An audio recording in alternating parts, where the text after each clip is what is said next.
It's deja vu all over again on Capitol Hill as members of Congress scramble to avoid another federal shutdown. I'm really against these dysfunctional stopgap funding schemes. We've got to be better at funding the government for a longer period of time. Despite all the frustration on both sides of the aisle, the House of Representatives approved another short-term spending bill Tuesday to try and keep the lights on, this time until Friday, March 23rd. But it would also fund the Defense Department for the full fiscal year, and it would fund community health centers for 2 years. We're not happy that only defense spending is being increased, and they do provide funding for community health clinics, but they decimate prevention, which is an integral part of what the clinics provide, prevention services to patients across our districts. The bill now heads to the Senate, where leaders are close to striking a deal that would build on the House's proposal by increasing spending levels for both domestic and defense programs over the next 2 years.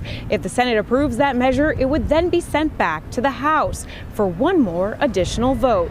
There are talks of disaster relief and other things getting attached in the Senate.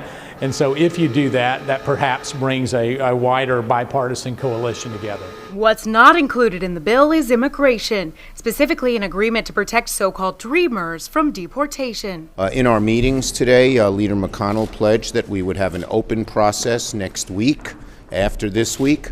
And what we're going to try to do is find a proposal, the bipartisan group, a great example of that can pass the Senate. What we're working on is trying to get some kind of agreement. So at the very top levels in both the Senate and the House, I'm optimistic that they will by March 5th. Even as the threat of another government shutdown was declining in Congress, President Trump threatened to force one if Democrats refuse to meet his demands on immigration legislation. I'd love to see a shutdown if we don't get this stuff taken care of. In Washington, Samantha-Jo, Spectrum News.